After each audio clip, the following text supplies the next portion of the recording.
கரூர் பாராளுமன்ற தேர்தலை ஒட்டி அதிமுக வேட்பாளர் தங்கவேலை ஆதரித்து முன்னாள் அமைச்சர் எம்.ஆர். விஜயபாஸ்கர் கோதூர் ரோடு பகுதியில் தீவிர வாக்கு சேகரிப்பு.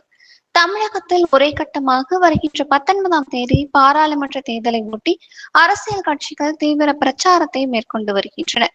இந்நிலையில் கரூரில் அதிமுக வேட்பாளர் தங்கவேலை ஆதரித்து முன்னாள் அமைச்சர் எம்.ஆர். விஜயபாஸ்கர் கரூர் பாராளுமன்ற தொகுதி முழுவதும் தேர்தல் பரப்புரையை மேற்கொண்டு வருகிறார். இந்நிலையில் இன்று கரூர் மாநகராட்சிக்குட்பட்ட கோதூர் மற்றும் கோதூர் ரோடு பகுதிகளில் திறந்த வாகனத்தில் இரட்டை இலை சின்னத்திற்கு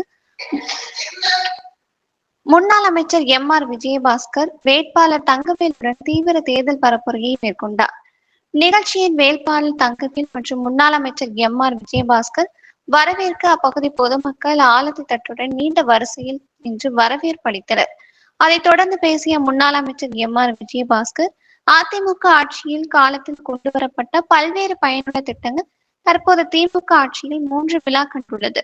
மேலும் தமிழகம் மற்றும் கரூரில் கஞ்சா மற்றும் போதைப் பொருட்கள் தலைவிரித்து ஆடுகிறது. இளைய தலைமுறை காப்பாற்ற வேண்டும், இரட்டை இலைக்கு வாக்களிக்க வேண்டும் என முன்னாள் அமைச்சர் தேர்தல் பரப்புரையை மேற்கொண்டார்.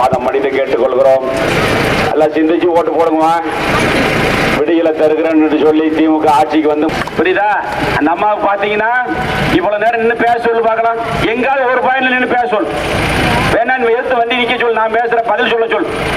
இந்த நீங்க எல்லாம் ஓட்டு போட்டு இந்த தொகுதிக்கு என்ன பண்ணிருக்கிறேன்னு நான் சொல்றேன். அம்மா சொல்லுது மெடிக்கல் காலேஜ் கொண்டாந்துதான். எப்படி மெடிக்கல் காலேஜ் கொண்டாந்துதான்? யாரு கொண்டாந்த மெடிக்கல் காலேஜ்? எவன் பெத்த பிள்ளைக்கு யார் பேர் வைக்கிறது? ரிங் ரோடு கொண்டாந்துருக்கான். எங்க வந்து தெரியல ரிங் ரோடு. ரிங் ரோடு எங்க டெல்லியில் இருக்கிற ரிங் ரோட பார்த்துட்டு சொல்ல மாட்டேங்குது. டெல்லியில் இருக்கிற ரிங் ரோட பார்த்துட்டு சொல்ல மாட்டேங்குது. முன்ன இடத்துக்கெல்லாம் பஸ் விட்டேன். சொன்னதை பூரா செஞ்சு கொடுத்தான். பிரம்மாண்டமான மெடிக்கல் காலேஜ் கட்டி கொடுத்தார் எடப்பாடியார். 450 கோடியில கதவணை கட்டிக்கிட்டு இருக்கிற காவேரியில கொடுக்க 360 கோடியில அரவக்குறிச்சிக்கு பள்ளி திட்டம் கொடுத்தான், குடிநீர் திட்டம் கொடுத்தான், மெடிக்கல் அது ஆர்ட்ஸ் காலேஜ் கொண்டாந்து கொடுத்தான். எல்லாமே போச்சுங்க. 3 வருஷத்துல இந்த திமுக ஆட்சியில் என்ன செஞ்சாங்க? பொய் பேசுறதுக்கு ஒரு அளவு உண்டு. பேசுறதுன்னு ஆகி போச்சு முடிவு. என்ன வேணாலும் பேசலாம்னு பேசுறாங்க. கருணாநிதி 2 ஏக்கர் நிலம் கொடுக்குறோம்னு சொன்ன மாதிரி தான் எல்லா வாக்குறுதியும் இருக்கு. நம்ம அதுக்கெல்லாம் வேற வழி என்ன செஞ்சது சொல்லுவாங்க. திமுக ஆட்சியில செஞ்சதே ஒண்ணும் கிடையாது.